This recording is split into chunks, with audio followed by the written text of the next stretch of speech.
Amém. Bom dia, meus irmãos, a igreja amada do Senhor.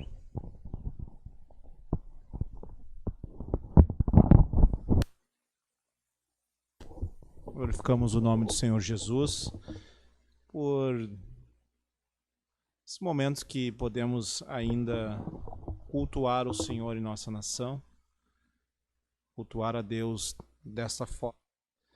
E oramos para que muito rápido, muito em breve, possamos estar fisicamente reunidos com a totalidade da sua igreja, do corpo de Cristo. Mas a palavra de Deus, ela fala por si só. Como disse o doutor Russell Shedd, ainda que o homem se cale, a palavra de Deus ela continua ecoando. Evangelho de João, capítulo 12. Foi Jesus 6 dias antes da Páscoa a Betânia, onde estava Lázaro, o que falecera, e a quem ressuscitara dos mortos. Fizeram-lhe ali, pois, uma ceia, e Marta servia, e Lázaro era um dos que estavam à mesa com ele.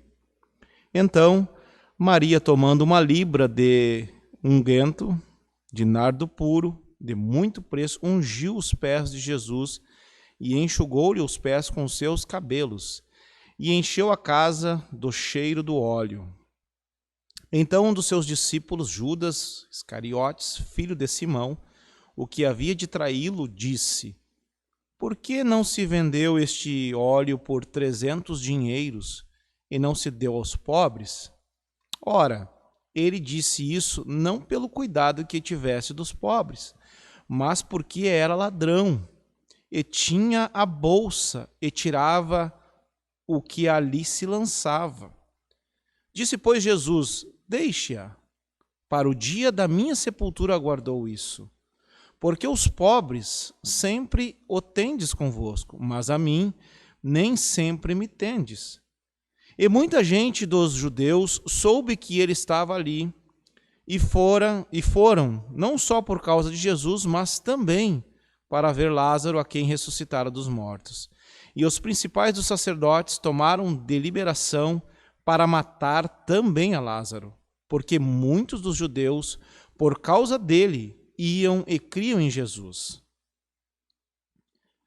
No dia seguinte, ouvindo uma grande multidão que viera à festa que Jesus vinha a Jerusalém, tomaram ramos de palmeiras e saíram ao encontro e clamavam: Hosana, bendito o Rei de Israel, que vem em nome do Senhor. E achou Jesus um jumentinho, assentou-se sobre ele, como está escrito: Não temas, ó filha de Sião, eis que o teu rei vem assentado sobre uma filha de jumenta. Os seus discípulos, porém, não entenderam isso no princípio. Mas quando Jesus foi glorificado, então se lembraram do que estava escrito dele e que isso lhe fizeram. A multidão, pois, que estava com ele, quando Lázaro foi chamado na sepultura, testificava que ele ressuscitara dos mortos. Pelo que a multidão saiu ao encontro, que tinham ouvido que ele fazia este sinal. Disseram, pois, os fariseus entre si: Vedes que nada aproveitais. Eis que todos vão após ele. Ora, havia alguns gregos entre os que tinham subido a adorar no dia da festa. Estes, pois, dirigiram-se a Felipe, que era de Betsaida da Galileia, e rogaram, dizendo: Senhor, queremos ver a Jesus. Felipe foi dizê-lo a André, e então André e Felipe o disseram a Jesus. Jesus lhes respondeu, dizendo: É chegada a hora em que o Filho do Homem há de ser glorificado.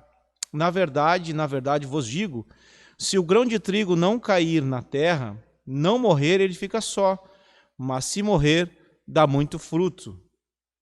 Quem ama a sua vida, perdê-la-á. E quem neste mundo aborrece a sua vida, guarda-la-á para a vida eterna. Se alguém me serve, siga-me. E onde estiver, ali estará também o meu servo. e se alguém me servir, meu Pai o honrará. Agora a minha alma está perturbada, e o que direi eu? Pai, salva-me desta hora. Mas para isso vinha esta hora. Pai, glorifica o teu nome. Então veio uma voz do céu que dizia: já o tenho glorificado, e outra vez o glorificarei. Ora, a multidão que estava ali e que tinha ouvido dizia que havia sido um trovão. Outros diziam: um anjo lhe falou. Respondeu, pois, Jesus e disse: não veio essa voz por amor de mim, mas por amor de vós. Agora é o juízo deste mundo. Agora será expulso o príncipe deste mundo. E eu, quando for levantado da terra, todos atrairei a mim. E dizia isto, significando de que morte havia de morrer. Respondeu-lhe a multidão: nós temos ouvido da lei que o Cristo permanece para sempre. E como dizes tu que convém que o Filho do Homem seja levantado? Quem é esse Filho do Homem? Disse-lhe, pois, Jesus: a luz ainda está convosco por um pouco de tempo. Andai enquanto tendes luz, para que as trevas vos não apanhem, pois quem anda nas trevas não sabe para onde vai. Enquanto tendes luz, crede na luz, para que sejais filhos da luz. Essas coisas disse Jesus, e retirando-se, escondeu-se deles. E ainda que tivesse feito tantos sinais diante deles, não criam nele, para que se cumprisse a palavra do profeta Isaías, que diz: Senhor, quem creu na nossa pregação? A quem foi revelado o braço do Senhor? Por isso não podiam crer, pelo que Isaías disse outra vez: cegou-lhes os olhos, endureceu-lhes o coração, a fim de que não vejam com os olhos e compreendam no coração e se convertam e eu os cure. Isaías disse isso quando viu a glória e falou dele.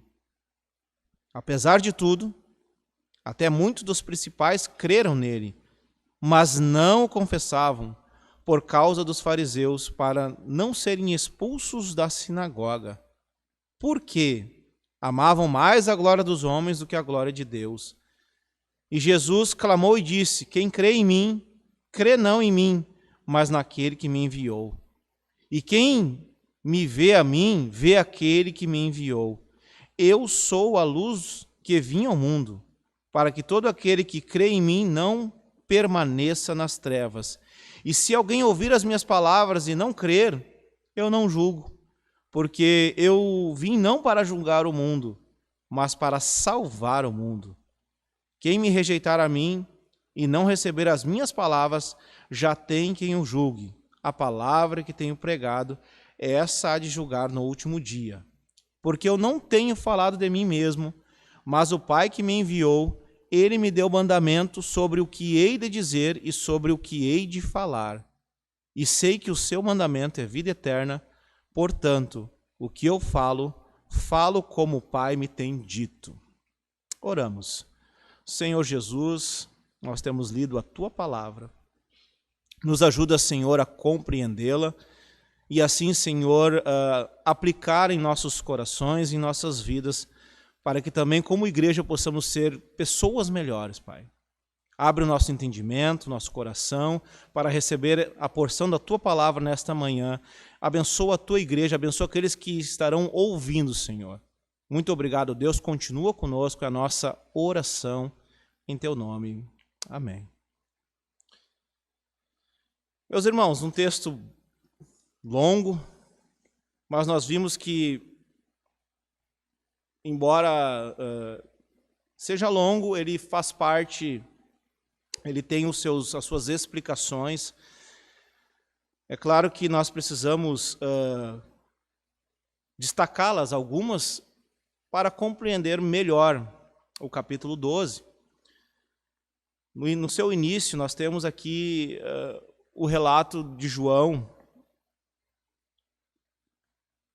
que a festa da Páscoa estava próxima, fazia há 6 dias antes da festa da Páscoa, da última Páscoa, quando o Senhor Jesus ele vai para Betânia. No final do capítulo anterior, o Sinédrio, mais precisamente no versículo 56, 57 do capítulo 11, o Sinédrio já havia declarado que se alguém soubesse do paradeiro de Cristo, que assim o denunciasse. Depois que Jesus vai para Betânia, nós vemos nos versículos 1º, 2º, 3º, que ali a família de Lázaro, a quem Jesus tinha uma alta estima, o recebe e prepara uma ceia para Jesus, em forma de gratidão, em forma de amor, em forma de carinho com a pessoa de Jesus. E também nós vemos que nesse capítulo, alguns dividem o livro de João entre os sinais e a glorificação. O livro dos sinais ele iria até o capítulo 11, o último grande sinal, e seria ressaltado no capítulo 12, como nós vimos, nós acabamos de ler, que Jesus ele opera o maior dos sinais que no capítulo 11, que é o sinal da ressurreição. É o maior sinal, a maior manifestação da graça e da dádiva de Deus para a humanidade é o dom da vida. Então, Jesus encerra o seu ministério público e daqui para frente, como nós ouvimos do nosso querido irmão Manuel, a perseguição começa a se acirrar, do capítulo 12 vai até o capítulo 21. Daqui em diante, Jesus ele vai direcionar o seu ensino para os discípulos. O seu ministério público ele se encerra. Perdão. O Evangelho de João ele também possui características próprias e particulares. Nós vimos que ele tece a comparação, mas também ele explica ela. Comparações como, por exemplo, luz e trevas são bem pertinentes. Justo e ímpio. Então, o Evangelho de João ele se destaca dessa forma.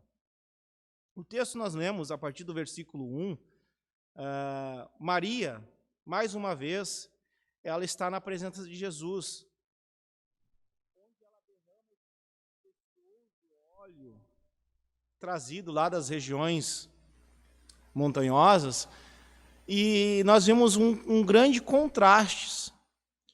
Mas também nós precisamos entender por que Maria ela acaba fazendo isso.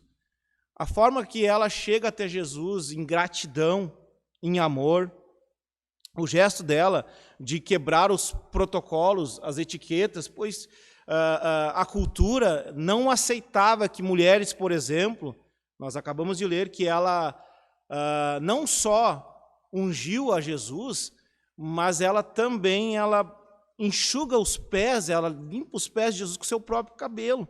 Ela quebra os protocolos, ela não se importa em ser desonrada pelas etiquetas, até porque mostrar o cabelo em público era algo desonroso. Tocar nos pés de alguém estranho era algo desonroso também. Soltar os seus cabelos era indigno para as mulheres. Maria, ela nos ensina. Num gesto de gratidão e amor, ela doa o melhor que ela tem. E nós vamos ver mais para frente também a respeito dessa discussão que nós temos nesse primeiro trecho, que vai do versículo 1 até o versículo 9. Maria, ela também oferece a sua oferta de forma sacrificialmente, de forma espontânea. Seu gesto de adoração foi público. Sacrificial, foi um gesto generoso, pois o valor daquele bálsamo ele equivalia a um dia de trabalho de uma pessoa comum, o equivalente a 1 ano. Imagine você, 1 ano inteiro, ela doa, ela quebra o vaso, pega aquele óleo precioso e derrama sobre Jesus. É por isso que vai haver um burburinho ali no meio. Ele foi comparado com 1 ano de trabalho de um trabalhador comum. Vamos pegar nos nossos dias de hoje, seria 1 ano de trabalho de alguém comum, seria aí perto dos R$13.000. Para algum trabalhador comum, isso é muito dinheiro.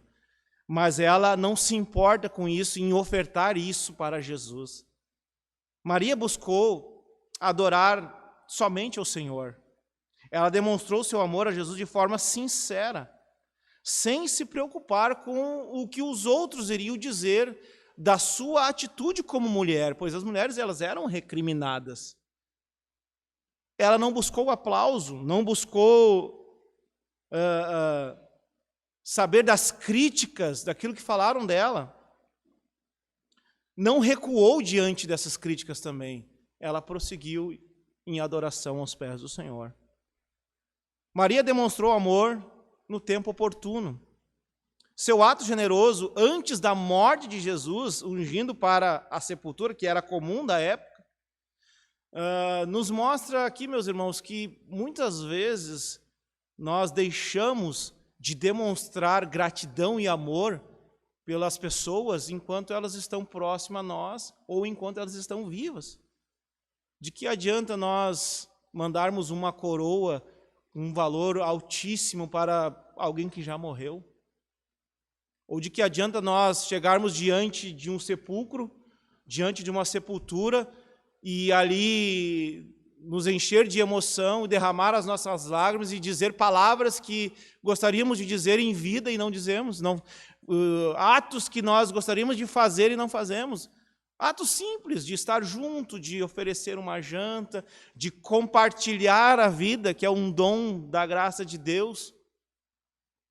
É certo que muitas vezes a gente se afasta das pessoas, parentes, amigos, casais. Maria nos ensina que nós devemos estar na presença de Jesus em tempo oportuno. Note que o Senhor Jesus também, ele elogia o ato de Maria. Jesus chama o seu ato de uma ação honrosa, pois nesta mesma semana, na semana que antecipava o Calvário, na mesma semana, Jesus iria morrer, Jesus iria ser sepultado, Jesus iria para a cruz. Em contrapartida a isso, nós temos o pródigo do amor de Maria contrastado com a avareza e hipocrisia de um outro discípulo que nós vemos no trecho duramente sendo chamado de ladrão. E é interessante que a Bíblia não esconde isso. Ele é chamado de ladrão, versículo ali, acompanhe comigo, a partir do versículo 4.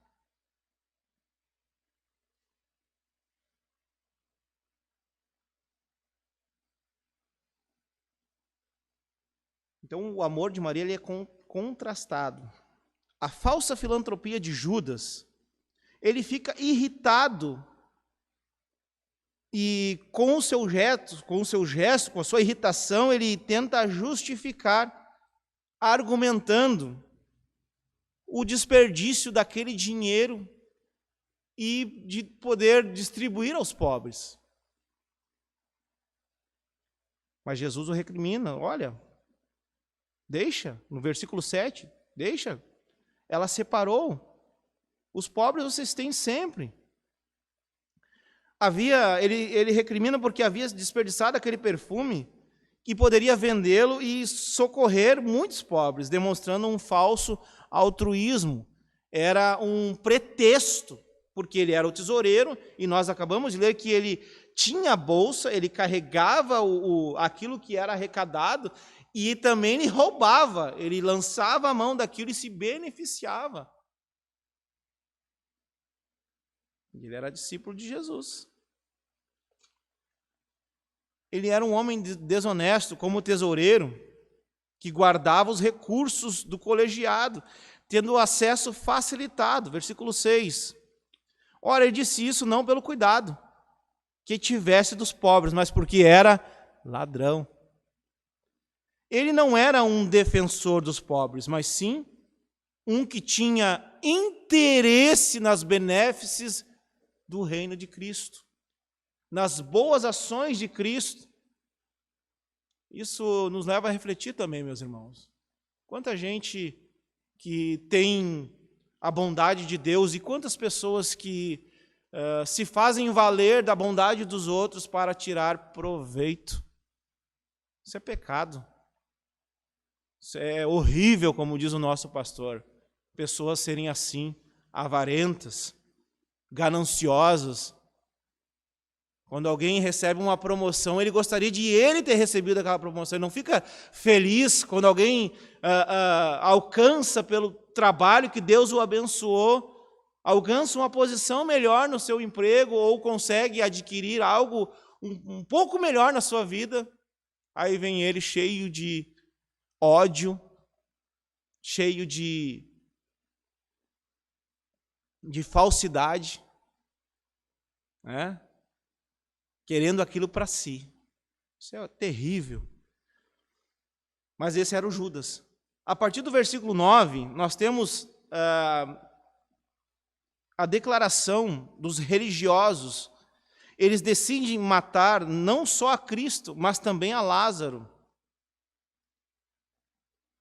Porque Lázaro, o Senhor Jesus havia ressuscitado os mortos fazia uma semana. Aquele que há uma semana atrás estava morto, dentro da sepultura, há 4 dias cheirando mal, agora na presença do Senhor, ali na ceia, naquele jantar, de banho tomado, cheiroso, com o Senhor Jesus, e aí os religiosos decidem o matar. Lázaro se tornou o foco da conspiração do sumo sacerdote, pois sua vida era um testemunho poderoso do poder e da graça de Deus, manifesto na vida daquele homem. E não só isso, também ele denunciava que os seus ensinos, a sua crença, como nós vimos na ministração passada, a maioria dos sacerdotes eram saduceus, e os saduceus, eles não criam na ressurreição dos mortos. E a ressurreição de Lázaro, ele apontava também, era um sinal da ressurreição que viria, da ressurreição do próprio Cristo. Note que o Senhor Jesus, no seu processo pedagógico, ele apresenta o sinal e o cumprimento do sinal. No Evangelho de João, nós vimos ele decorrer dessa forma. Ele manifesta aquilo que estava escrito na frente do povo e eles, às vezes, não conseguem compreender. Também eles quiseram matar Lázaro por questões políticas, pois,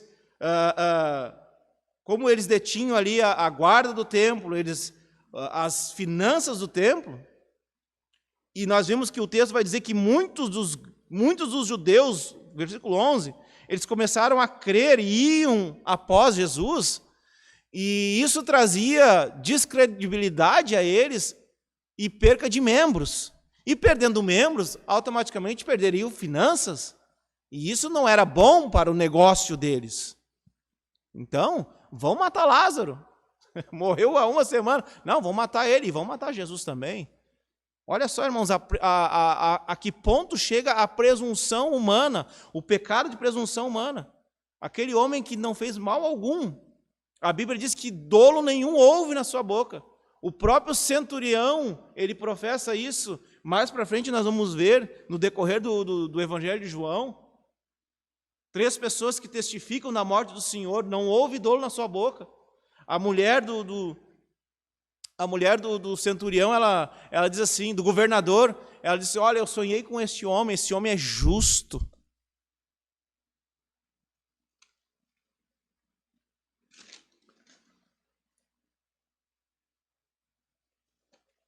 A partir dos versos 12 ao 19, nós vamos ver uma agitação.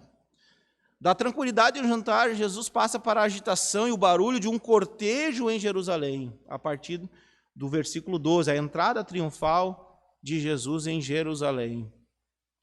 Esta entrada, esse registro, ele aparece nos 4 evangelhos. Os 4 evangelistas, eles escrevem a respeito disso. E sendo a única manifestação pública que Jesus admitiu durante o seu ministério. Seu propósito era cumprir a profecia. Zacarias, capítulo 9, versículo 9, ele fala desta profecia. Você pode até acompanhar comigo. Zacarias, capítulo 9, versículo 9.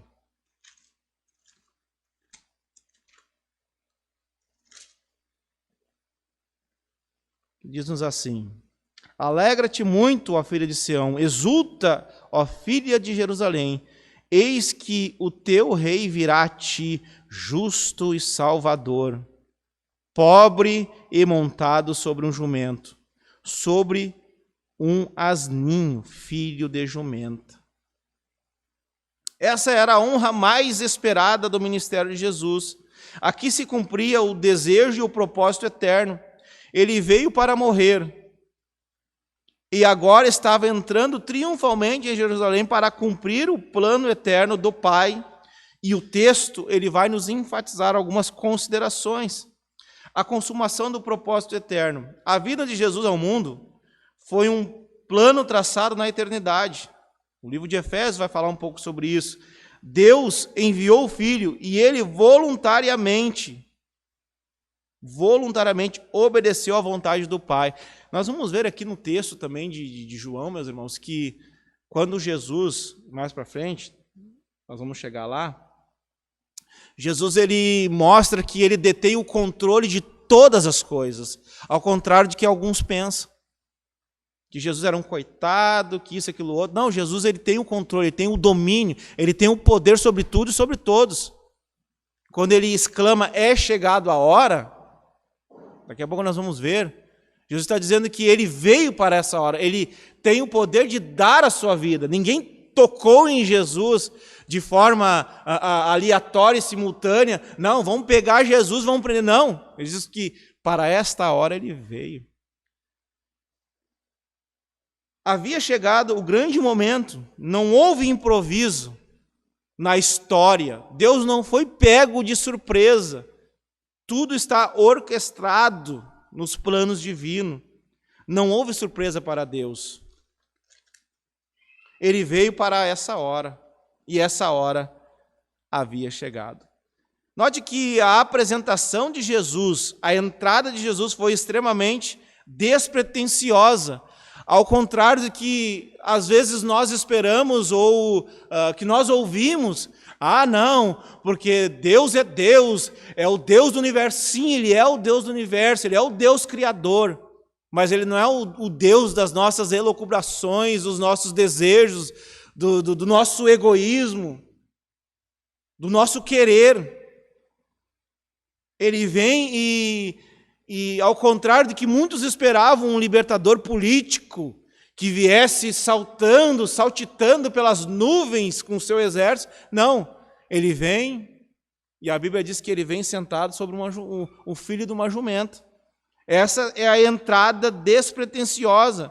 Ele não entrou cavalgando num cavalo alado, com um exército angelical, cuspindo fogo, e exaltando ali a nação de Israel. Ele não veio libertar do jugo político, como muitos queriam, do jugo econômico que Roma impunha. Mas ele veio como um conquistador. Ele não veio como um conquistador, ele veio como um redentor da humanidade. Eles queriam um conquistador, aquele que lutasse as suas batalhas, aquele que exaltasse o povo, que desse honra. Mas ele vem sentado numa jumenta. Foi totalmente diferente daquilo que o povo esperava. Totalmente diferente das celebrações que os generais romanos eram aclamados quando ganhavam as suas guerras, que o povo se reunia nas ruas, queimava incenso, gritava o seu nome, e aqueles que foram conquistados eram lançados nas cadeias e posteriormente nas arenas para serem mutilados pelos animais e o povo aplaudir. Ao montar um jumento, Jesus estava dizendo que sua missão era de paz. Era um costume da época também que quando o rei de uma nação não queria guerra com outra nação, ele iria sentar num jumento para demonstrar a reconciliação, a paz. Jesus estava trazendo a reconciliação da humanidade com o Pai. Ao montar um jumento, ele declara que o seu reino não é um reino terreno, é um reino espiritual. O povo clamava, Hosana. A multidão foi ao encontro de Jesus para recebê-lo no portão da entrada. como faziam os pastores, os sacerdotes que traziam na semana que antecedia a Páscoa, traziam os cordeiros, e eles entravam pelo portão. Dessa forma, Jesus também ele entra pelo portão de forma humilde, perfeito. Jesus é o cordeiro. O João vai dizer lá no primeiro capítulo, eis o cordeiro de Deus que tira o pecado do mundo. Jesus é o cordeiro de Deus, é ele que traz a reconciliação. Paulo vai dizer em Coríntios que Deus estava em Cristo reconciliando consigo mesmo. Ou seja, é o pecado da humanidade que ofende a Deus, mas é o próprio Deus que toma a iniciativa em perdoar a humanidade enviando o seu Filho. Conosco não é diferente. Não, é bem diferente.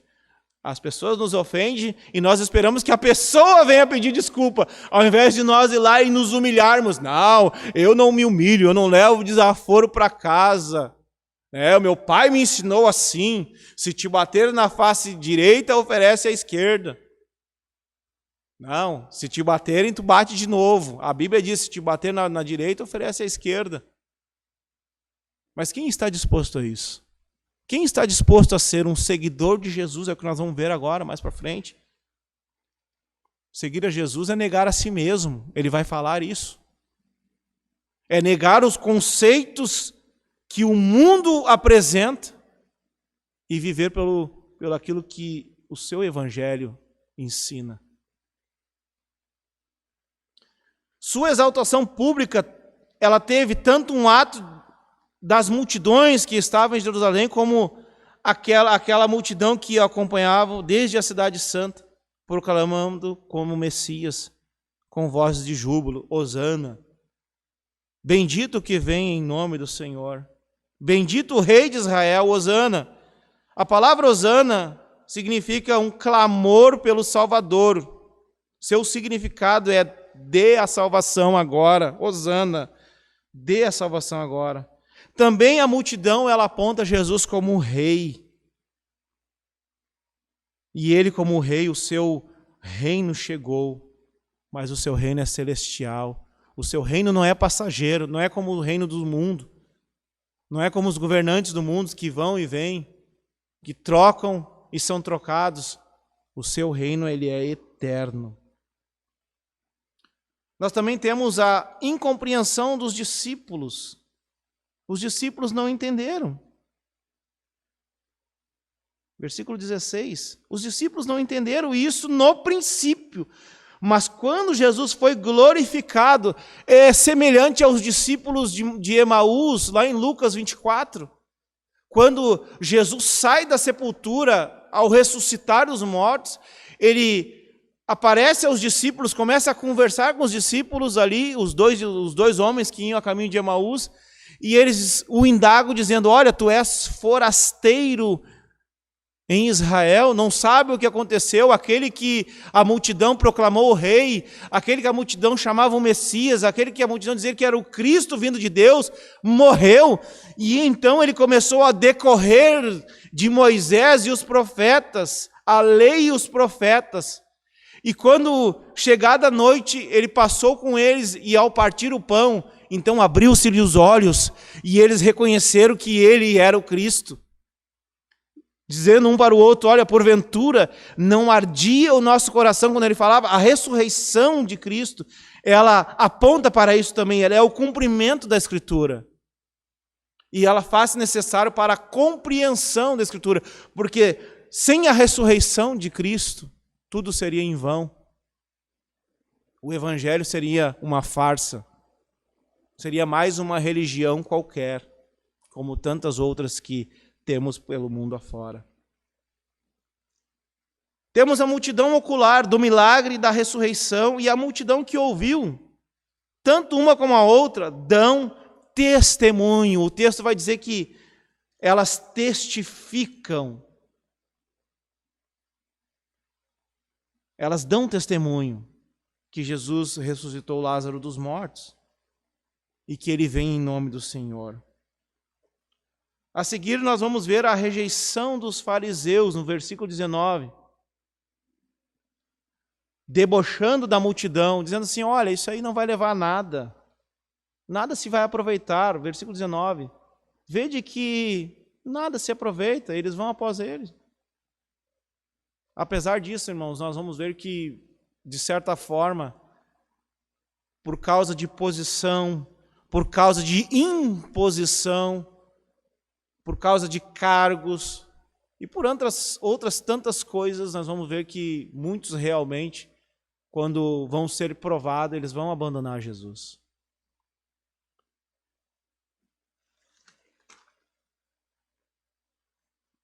Do 20 ao 36, nós temos um relato também um pouco longo, mas ele inicia com os gregos que querem ver Jesus. E é interessante que eles buscam a Jesus, mas ao invés de Jesus marcar uma audiência e talvez pelo caminhar da carruagem, pelo andar da carruagem, alguns discípulos viam isso como um escape, porque se Jesus estava indo para Jerusalém e a perseguição estava se acirrando, buscar um recuo ou um recurso com os gregos seria uma ótima saída. Mas nós vamos ver que Jesus, ao invés de tecer uma entrevista, ele aproveita para dar um esclarecimento de sua glorificação para os seus discípulos. Ele esclarece a respeito do seu sacrifício, da sua morte, da sua exaltação, da sua ressurreição. Em primeiro lugar, nós vemos que Jesus ele declara isso. A hora, no versículo 23, ao invés de Jesus dar essa entrevista, Jesus diz, não, a hora é chegada. Versículo 23, é chegada a hora em que o Filho do Homem há de ser glorificado. Isso Jesus havia falado várias vezes durante o seu ministério. E esse era o ponto culminante do seu ministério. A hora que Jesus está se referindo aqui, mais para frente, nos versículos futuros, nós vamos ver que ele está falando da sua morte, ressurreição e exaltação. Apesar de uns entenderem como eventos separados, não, é um evento único. A cruz, ela é o palanque da exaltação. A morte e a ressurreição não são divididas em derrota no Calvário e subsequente vitória na ressurreição. Juntas, elas apontam para um evento inseparável em que Jesus traz glória ao nome de Deus. Veja no versículo 26, no versículo 27, que Jesus ele fala da questão da sua alma estar perturbada, da sua oração, da sua busca pelo Pai, mas da sua certeza, da convicção para aquilo que ele veio fazer. E o que ele veio fazer? Ele veio restaurar a glória do Pai. A glória que Adão não deu devidamente lá no Éden. A glória que os anjos caídos não deram para Deus. A glória que a humanidade não deu perfeitamente a Deus. A glória que os profetas falharam. A glória que os governadores falharam. Jesus, ele vem com esse propósito. Versículo 28. Pai, glorifica o teu nome.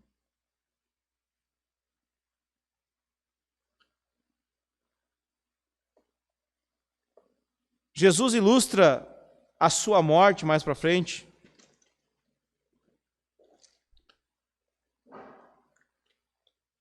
com um evento agrícola. É interessante. Ainda sobre a sua alma estar angustiada, Jesus ele não recua. Adão, em desobediência a Deus, ele recuou, ele preferiu dar ouvidos. Os anjos caíram. Nós vemos aqui, meus irmãos, o clamor profundo de Jesus. A sombra da cruz, o desejo mais intenso de Jesus não é escapar do sofrimento, mas o seu desejo, a sua missão, como nós vimos no enredo desse capítulo 12, do início ao final, é glorificar ao Pai. Isso nos remete a nós meditarmos. Jesus ele recusou, lá em Mateus 4, na tentação, no deserto, Jesus recusou a glória dos reinos humanos. Jesus recusou a riqueza dos reinos humanos. Jesus recusou os prazeres dos reinos humanos. A honra, a pompa humana, Jesus recusa. O clamor profundo de Jesus não era para escapar da morte, mas para glorificar e fazer a vontade. O anelo do Filho é glorificar o Pai. E o anelo do Pai em resposta é glorificar o Filho, que por sua obediência voluntária vai até a morte.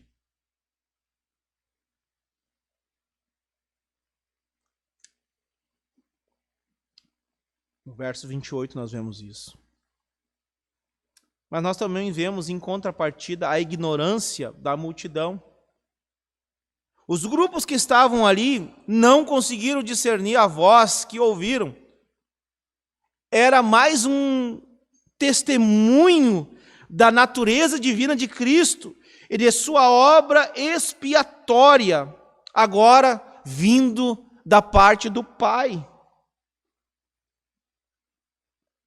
Ora, a multidão que estava ali tinha ouvido a voz que falou com Cristo. Outros diziam, é um trovão, é um anjo que falou. Note, meus irmãos, que como nós precisamos compreender a Escritura, para que nós não venhamos ser céticos como esses que estavam aqui na presença de Jesus. Viram os sinais, presenciaram aquilo que fora ensinado para os seus pais, porque era a tradição, né? O pai do meu pai, Deus fez isso, então nós seguimos isso. E Jesus, ele trazia isso na vida, no cotidiano, trouxe isso no seu ministério, e mesmo assim não foi suficiente. Às vezes a gente quer prova para Deus, né? Não, Deus, porque se Deus não me curar, eu abandono. Porque se Deus não fizer aquilo que eu quero, porque se Deus não me abençoar, porque se eu não arrumar um emprego, porque se eu não comprar um carro, se eu não comprar uma casa, a bênção de Deus não está sobre a minha vida. Isso é falácia. O Pedro vai dizer que as mesmas aflições ocorrem com os nossos irmãos nos 4 cantos do mundo. Então quer dizer que se você consegue algo de Deus, você tem o benefício de Deus porque você fez como Maria, e muitos têm a atitude de Maria como um subterfúgio para alcançar o favor de Deus, e não por gratidão a Deus. O Tiago vai dizer que nós temos as obras não para alcançar algo de Deus, mas porque nós já fomos alcançados por Deus. É gratidão. Paulo vai dizer em Efésios que a salvação ela é um dom da graça de Deus e ela não é dada por obra alguma. A glorificação não é apenas um resultado da cruz. A cruz é a própria essência da glorificação. A cruz, com todo o seu horror, é o palco mais fulgurante da manifestação da graça de Deus. E é na manifestação plena da sua justiça e do seu amor, de seu horror pelo pecado, de seu amor infinito pelo pecador. A sua cruz ainda hoje é um magneto que atrai os pecadores, pois somente ele morreu a morte de cada um de nós. E somente ele pode atrair cada um de nós ao Pai. A morte de Cristo é o tema principal de todo o Novo Testamento, sendo o cumprimento das profecias de todo o Antigo Testamento. Como nós vimos, sombra, sinal, Cristo é o cumprimento. Quando Pedro recrimina Jesus, Jesus não vai para lá, eles vão te matar. Jesus diz que aparta-te de mim, filho do diabo. Que palavra dura Jesus deu para o seu discípulo. E era um dos que estavam mais próximos de Jesus. Mas é assim, meus irmãos, de vez em quando nós precisamos ser chacoalhados pelo Senhor, para não emprestar, como dizem os irmãos, para não emprestar a nossa boca a Satanás. A cruz é uma arena de angústia, mesmo sendo o palco fulgurante da glória e da manifestação, também uma arena de angústia. Ali Jesus não só entregou-se aos sofrimentos físicos, ele sentiu as nossas dores. É por isso que o autor aos Hebreus vai dizer que nós não temos um sumo sacerdote que não possa se compadecer, como o sacerdote de tempo em tempo, o sumo sacerdote, uma vez ao ano entrava no templo e oferecia sacrifício. Não, Jesus, ele veio, encarnou. João diz que o verbo se tornou carne, ele passou a viver como um de nós, mas sem pecado. Ele sofreu na pele as angústias que o pecado trouxe pela desobediência de Adão. O sofrimento, as motivações, as emoções erradas.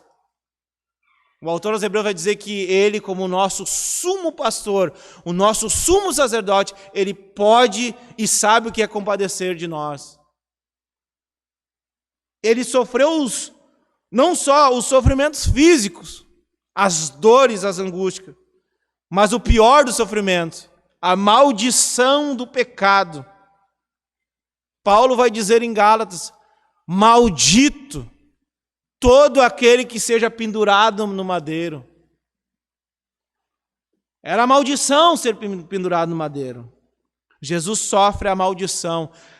A pena sobre o pecado estava, a penalidade sobre o pecado, o juízo de Deus estava sobre o Filho. O juízo do Pai estava sobre o Filho. Ele experimentou o afastamento do Pai. O autor aos Hebreus vai falar sobre isso de forma tão gloriosa. Ele foi como ovelha, sofreu a nossa morte. É a morte substitutiva. Jesus tomou o nosso lugar. E não só isso, mas nós temos também os impactos da sua glorificação. É o tempo em que o príncipe deste mundo será expulso, versículo 31. O juízo deste mundo. Jesus, ele está, Hebreus capítulo 2, verso 15, acompanhe comigo. Jesus, ele vem para vencer aquele que nos traz o maior temor, que é a morte. Nós gostamos de dizer aqui na igreja, o pastor tem nos falado a morte da morte, na morte de Jesus. Jesus vem e a morte não pode olhar Jesus de face a face, porque ele é o dono da vida. Ele é o doador da vida, ele é a vida em si. Ela tem que baixar a cabeça para Jesus. Então ele vem para vencer a morte. Hebreus 2:15. Hebreus. Quase. Estamos chegando. Hebreus.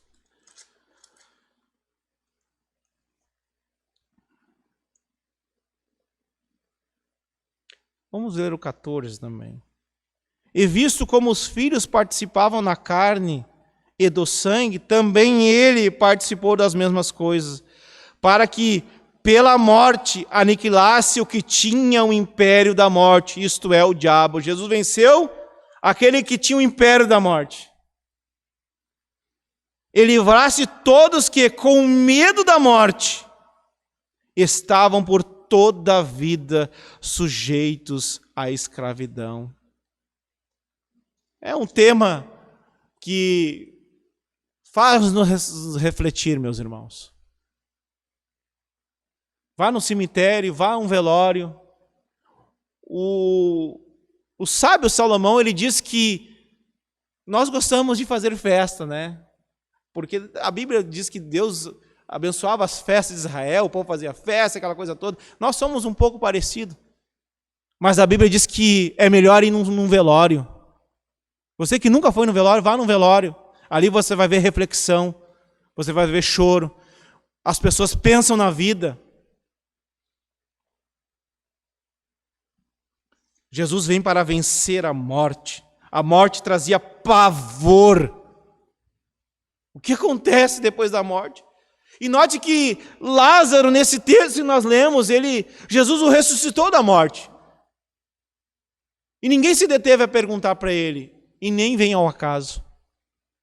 Nós cremos na vida eterna com Cristo. E isso para nós basta.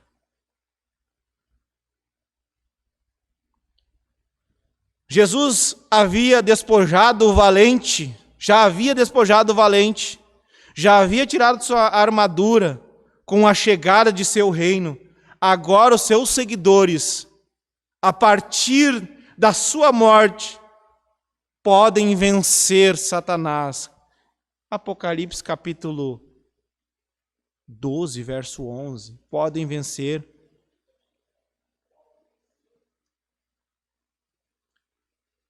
Através do sangue de Jesus. É o sangue de Jesus que nos garante a vitória. Apocalipse 12, 11 diz o seguinte: e eles venceram pelo sangue do Cordeiro, pela palavra do seu testemunho, e não amaram a sua vida até a morte. Muitos de nossos irmãos, nos primeiros séculos, selaram a sua fé. A partir daqui, meus irmãos, eles selaram a sua fé, os mártires da igreja selaram a sua fé com o próprio sangue. Eles tinham prazer de morrer por Jesus. Alguns dizem que um dos discípulos de João, quando uma guarnição romana o pegou e o torturaram, disseram: se você não nos contar onde é que estão os seus companheiros, nós os iremos matar. Ele manda que o degolem, que façam o que quiser, mas ele não negaria a Cristo. Jesus venceu a morte. Quando Jesus fala aqui, meus irmãos, a respeito de ser levantado, nos versículos seguintes, 34, 35, 36, 37. O equivalente a ser levantado na cruz seria a sua morte expiatória. Não somente isso, mas também a sua exaltação. Acompanhe comigo, Filipenses 2:9. Sua morte na cruz também significa ser levantado para a glória. Sua morte é o caminho para a glorificação. Apesar de a morte para muitos, para nós ser um pavor, as pessoas têm medo. Jesus foi para a morte triunfante. Pelo que Deus o exaltou soberanamente e lhe deu um nome que é sobre todo o nome, para que o nome de Jesus todo o joelho se dobre, dos que estão no céu, na terra e debaixo da terra, e toda língua confesse que Jesus Cristo é o Senhor, para a glória de Deus Pai. Interessante, meus irmãos, que Jesus ele não vem buscar a glória para si. Ao contrário de muitos, né? Querem glória, querem os melhores lugares, querem seguidores. Nós estamos na geração de Facebook, Instagram, as pessoas elas não vivem se não têm seguidores. Quantos seguidores tem? Eu não tenho nenhum. Não me interessa. Ai, porque eu estou aflito. O que aconteceu? Eu não tenho seguidor. Meus irmãos, Jesus veio para glorificar o Pai.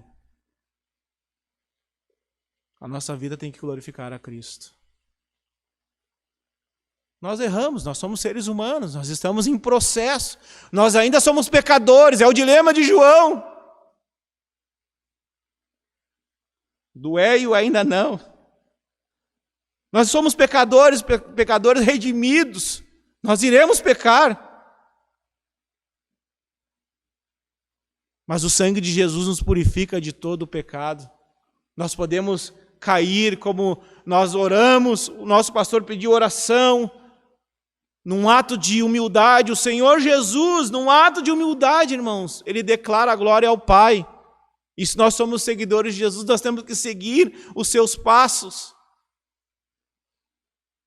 Com o seu ato, ele diz que atrairia todos para si. Toda a mensagem do Filho.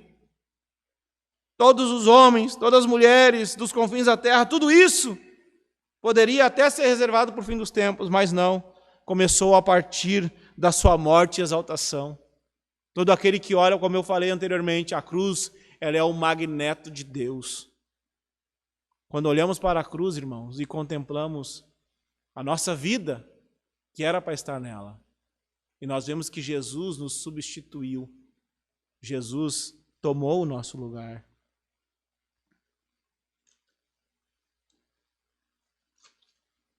A multidão faz menção da lei de forma errônea. Sua expectativa é Israel. Sua expectativa era irreal do Filho do Homem. Note, eles perguntam: quem é o Filho do Homem? Uma multidão diz: Hosana, aquele que vem em nome do Senhor. Agora, mais para frente, uma outra multidão indaga: quem é esse Filho do Homem? Pois o Cristo permanece para sempre. É difícil de entender. Não, peraí. Jesus, certa feita, ele está passando e aí ele vê o templo e ele diz assim: ó, não ficará pedra sobre pedra que não seja derrubada. Mas convinha que em 3 dias se restaure todas as coisas. Como assim? Como isso pode ser, Jesus? Se foi levado alguns anos para construir esse templo. E tu diz que em 3 dias reconstrói o templo? Isso é blasfêmia.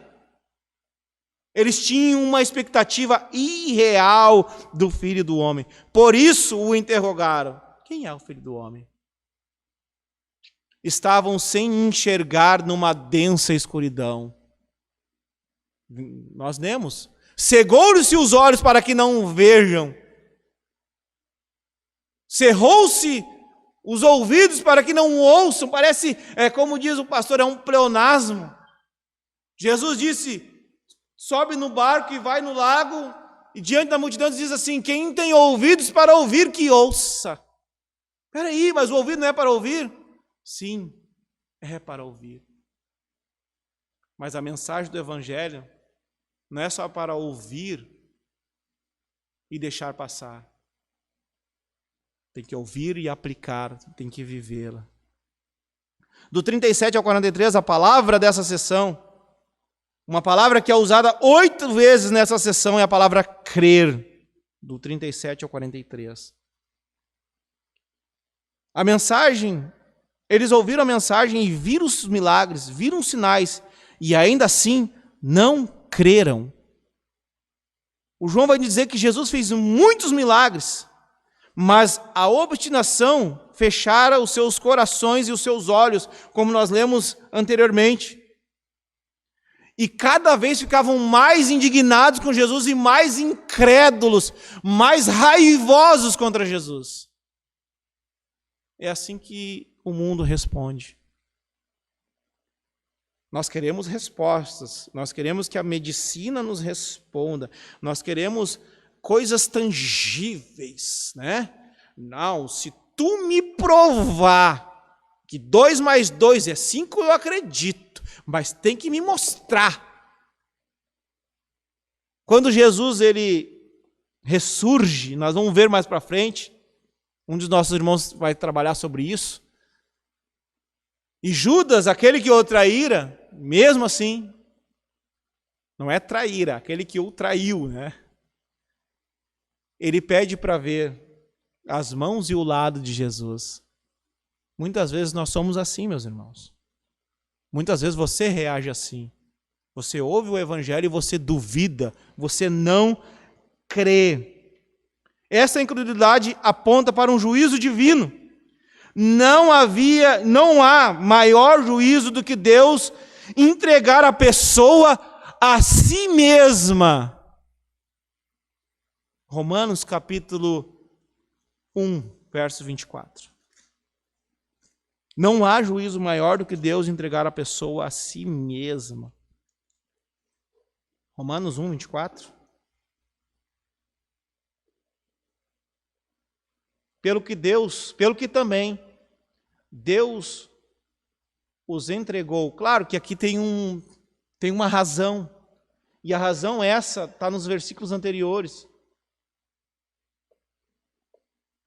Porque as coisas, versículo 20, porque as coisas invisíveis desde a criação do mundo, tanto o seu eterno poder como a sua divindade, se entenderam e claramente se veem pelas coisas que estão criadas, para que eles fiquem inexcusáveis. Portanto, tendo conhecido a Deus, não o glorificaram como Deus, nem lhe deram graças, antes em seus discursos se desvanecem, e o seu coração insensato se obscureceu, dizendo-se ser sábios, tornam-se loucos.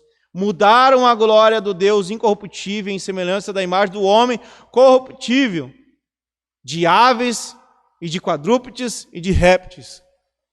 Olha o que a Bíblia nos diz. Você que tem imagem, você que se prostra diante de alguma coisa, você que crê nas crendices populares, cuidado. Olha o que a Bíblia está dizendo. Que os homens fizeram isso, e olha o que Deus fez. Pelo que Deus também os entregou às concupiscências do seu coração, à imundícia, para desonrarem o seu corpo em si mesmo. E mudaram a verdade de Deus em mentira, e honraram e serviram mais a criatura do que o Criador, que é bendito eternamente. Amém. Muitas pessoas até creram, mas não confessavam por medo e por razões humanas. Versículo 42, apesar de tudo, até muitos dos principais creram e não confessavam. Amavam, e aí, como eu falei, o João ele vai dar a explicação. Por que eles não confessavam? Eles amavam a glória dos homens, eles tinham posição. Ah, não, mas se eu disser que eu sou viúvo, eu perco uma aposentadoria? É. Ah, mas se eu disser que eu tenho um filho, eu não ganho benefício? É. Se eu disser que eu sou assim, eu vou perder os meus privilégios? É isso mesmo. É isso aí. Ah, eu participo lá do grupo tal da comunidade. Se eu disser que eu estou de Jesus, as pessoas vão me perseguir. É isso? Isso mesmo. Eles não queriam ser expulsos da religião.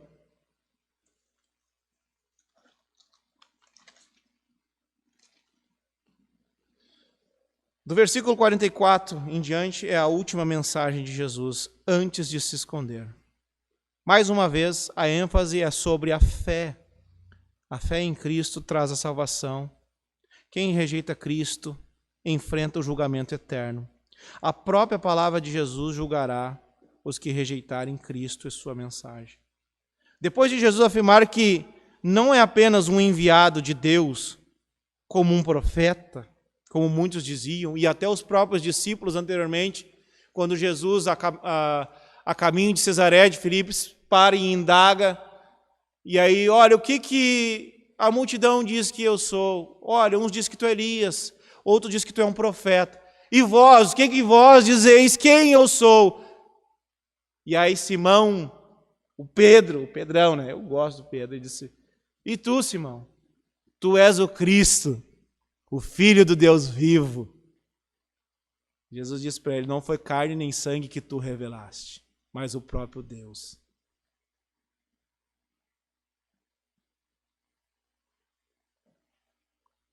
Depois de Jesus afirmar que não é apenas o enviado, profeta, mas um como o próprio Deus. Depois de dizer que quem nele crê, está crendo no próprio Deus, aqui ele não está dizendo que ele é inferior, e que também ele não é superior, e que também ele não desfez nada daquilo que havia sido escrito. O João, no capítulo 5, no verso 37, se não me falha a memória, diz que examinem as Escrituras, porque elas dão testemunho de mim. Depois de dizer isso, vê-lo como mesmo quem vê Deus, Quem vê ele mesmo, vê o próprio Deus. Jesus afirma que ele veio como luz para o mundo, a fim de que todo aquele que nele crê não permaneça nas trevas, mas torne-se um filho da luz e passe das trevas para a luz. Ouvir e guardar essa palavra produz vida eterna. Não ouvir e não guardar produz juízo e condenação eterna.